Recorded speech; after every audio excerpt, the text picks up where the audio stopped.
Hello everyone, welcome to this channel Learn with Anand Mishra, and today we are going to solve word problems related to trigonometry.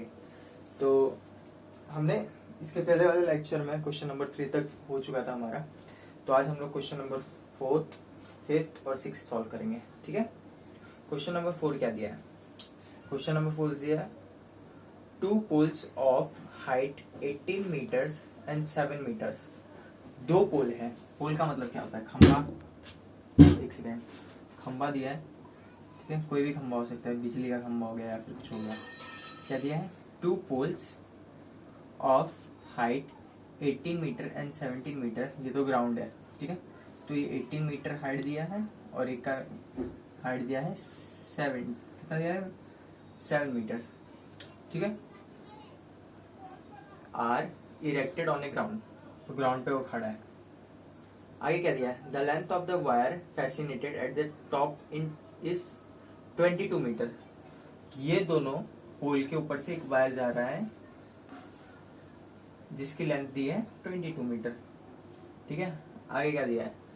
Find the angle made by the wire with the horizontal. अभी अपने को क्या बोला है? Find the angle made by the wire with the horizontal. Wire से horizontal का, या फिर ऐसे समझ लो, ये कितना एंगल है। अब हमको तो इतना मालूम है ना कि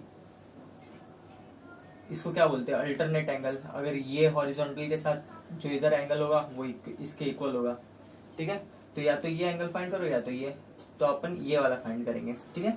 तो ये अपने को थीटा फाइंड करना है। अब क्या ये 7 मीटर दिया है और ये 18 मीटर दिया है, ठीक है। तो 7 मीटर से स्ट्रेट मैं यहां पर आऊंगा तो क्या ये भी 7 मीटर होगा, ठीक है। कंसीडर करो कि एक रेक्टेंगल है, ठीक है। अब रेक्टेंगल की अपोजिट साइड्स हमेशा सेम होती है, तो ये 7 मीटर तो ये भी 7 मीटर। अगर ये वाला लेंथ 7 मीटर है तो ये इतना लेंथ क्या मैं फाइंड कर सकता हूँ? हाँ, कर सकता हूँ। कैसे? अगर मैं ये पूरे में से 7 मीटर हटा दूं तो ये मुझको इतनी हाइट मिल जाएगी।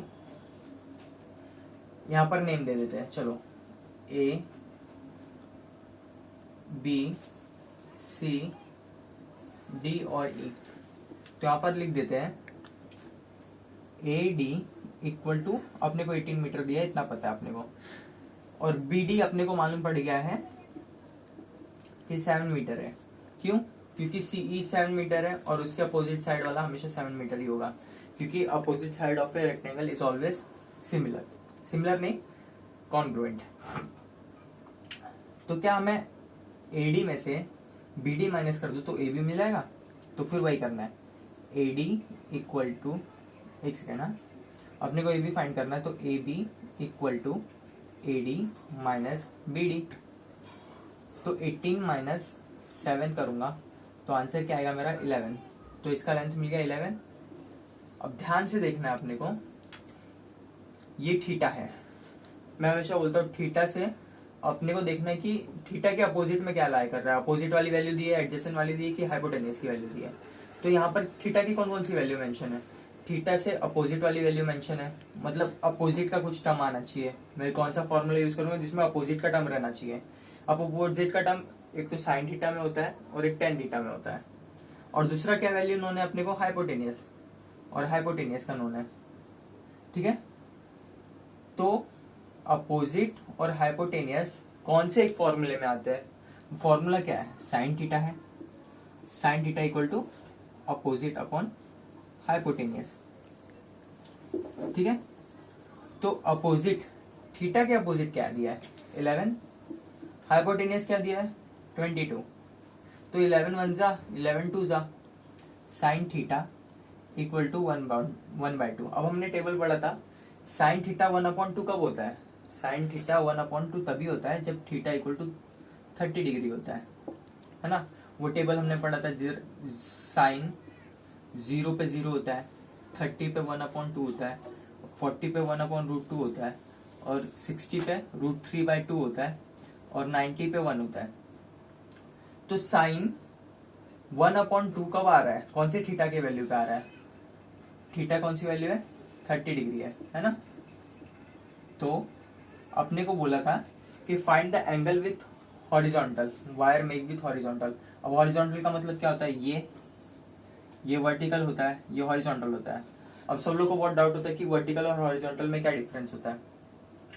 हॉरिजॉन्टल अगर हम लोग एच कंसिडर करते हैं तो एच में ये बीच वाली लाइन दिख रही है, ऐसा समझ लो कि ये बीच वाली लाइन है, तो ये हॉरिजॉन्टल हो गया और ये स्ट्रेट वाली वर्टिकल हो गया। तो हॉरिजॉन्टल से यानी ये स्ट्रेट लाइन से क्या एंगल बन रहा है, एंगल क्या बन रहा है 30 डिग्री। तो ये अपने को मिल गया 30 डिग्री, तो इसका आंसर है 30 डिग्री। अगले वाले क्वेश्चन पे बढ़ते हैं। ये 40 डिग्री नहीं है, ये 45 डिग्री है, ठीक है। तो यहाँ पर 45 लिखना है, वो मिस्टेक हो गया था थोड़ा, ठीक। बढ़ते हैं अगले क्वेश्चन पे।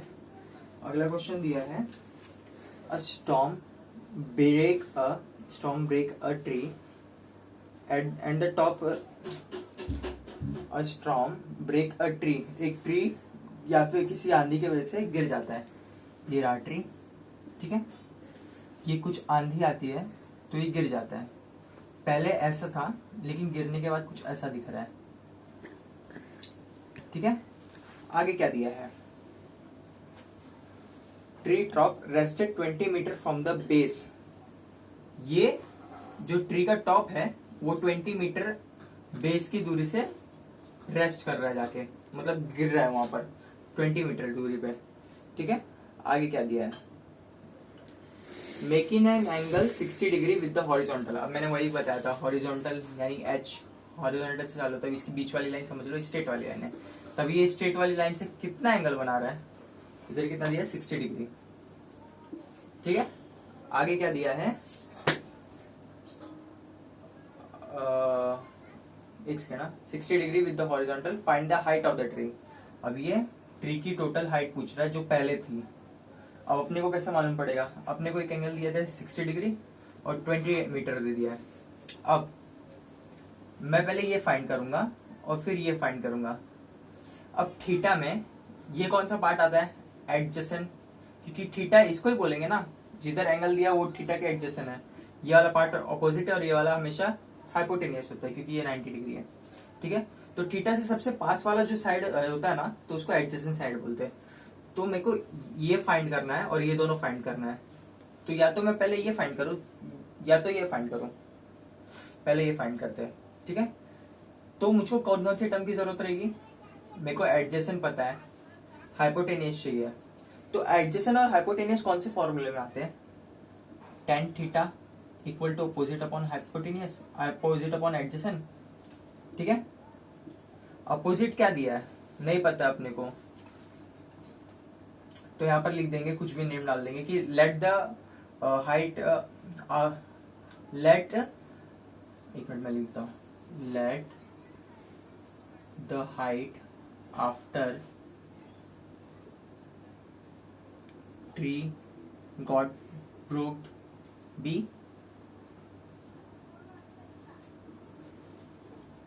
एक्स, ठीक है। तो एक्स लिख दिया अपोजिट को और एडजेसेंट को क्या ले लिया 20 मीटर अपने को उन्होंने।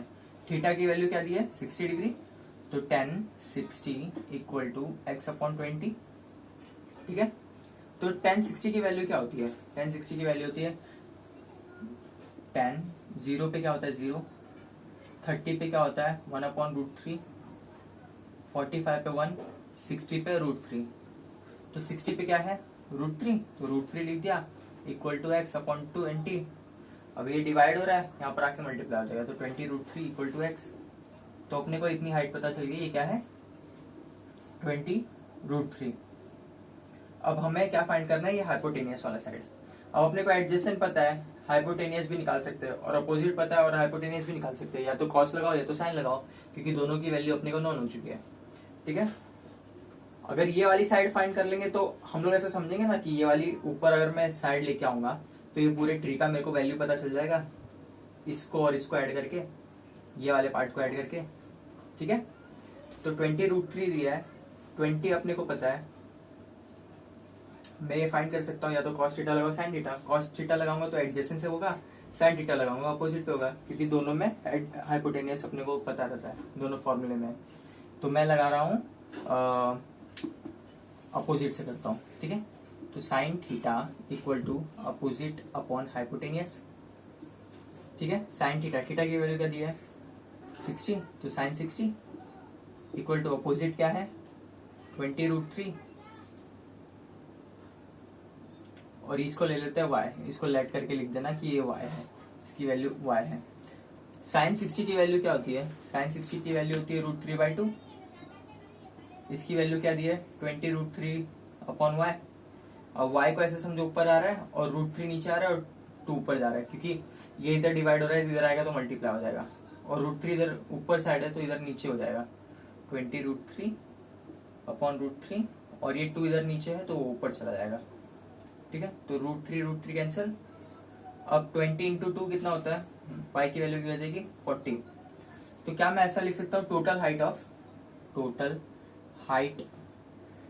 Of tree is x plus Y.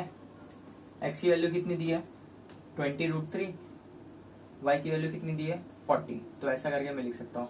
अब क्यों ऐड हो रहा है, बाढ़ आया गिर गया, लेकिन फिर भी अपने को बोल रहे हैं कि टोटल हाइट फाइंड करने के लिए, इसलिए ये वाली हाइट और ये वाली हाइट को ऐड किया, तो ये पूरा जो ट्री खड़ा होगा उसकी हाइट अपने को पता चल जाएगी। तो ये पूरे की हाइट कितनी होगी 20√3 प्लस 40 मीटर, इधर लिख देते हैं यूनिट मीटर, ठीक है। अगले क्वेश्चन पे बढ़ते हैं, अगला क्वेश्चन दिया है a kite is flying at a height of 60 metre above the ground. एक काइट है, ठीक है, वो स्काई में, ठीक है, स्काई में 60 metre above the ground fly कर रहे हैं, 60 मीटर, ठीक है, अबव द ग्राउंड सरफेस, ऐसा बोल रहा है, ठीक है, 60 मीटर फ्लाई कर रहे हैं। The string attach to the kite, string यानी धागा, attach to the kite is tied at the ground. यहाँ पर कुछ है, यहाँ पर बांध दिया है उसको, काइट को, ठीक है। It makes an angle of 60 degree, it makes an angle of 60 degree with the ground, ठीक है, ये अपना ग्राउंड है।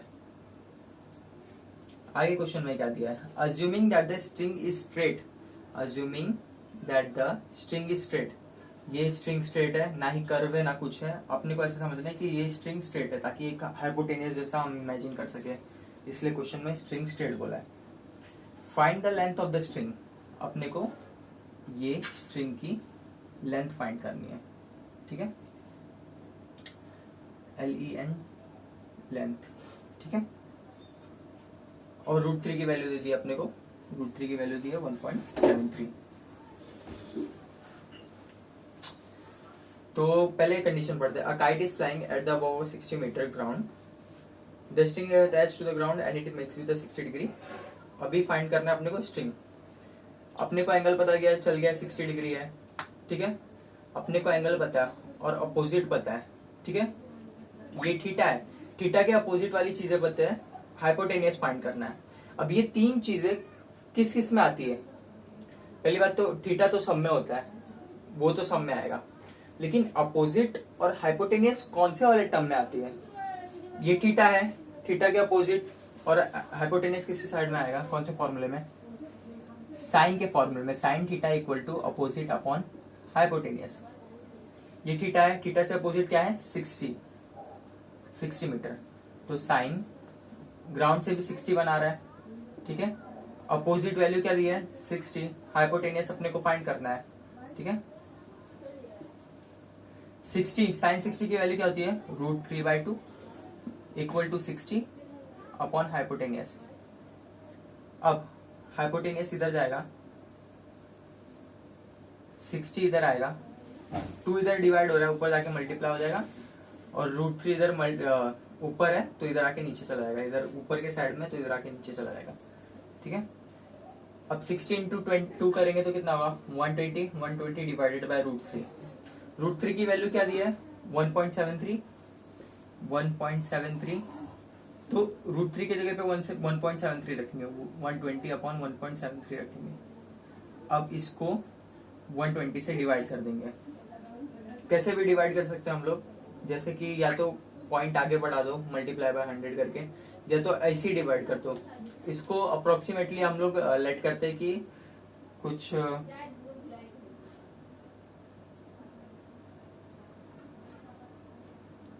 1.73 का मल्टीपल ले लेते हैं। 1 टाइम्स में कितना होगा 1.73, 2 टाइम्स में क्या होगा 2 3 जा 6, 2 7 जा 14, 1 गया कैरी, 2 1 जा 2 और वो 3 टाइम्स। और फिर ऐसा कर करके हम लोग 4 टाइम्स लिखेंगे, 5 टाइम्स लिखेंगे, 6 टाइम्स लिखेंगे, 7 टाइम्स लिखेंगे। तो इसका आंसर कुछ आएगा अपने को, अगर ऐसा डिवाइड करते जाएंगे तो इसका आंसर आएगा अपने को 69 पॉइंट समथिंग आएगा। तो 69 पॉइंट आई गेस 20 है शायद इसका आंसर। तो हम लोग ऐसा डायरेक्ट डिवाइड कर सकते हैं। अगर √3 की वैल्यू नहीं दी होती तो डायरेक्ट हम लोग ऐसा लिख सकते थे 120 डिवाइडेड बाय √3। ठीक है, आज के लिए बस इतना ही, बाकी अगले सेशन में मिलते हैं। आज हमारा ट्रिग्नोमेट्री का पूरा चैप्टर खत्म हो चुका है। ठीक है, चलो बाय।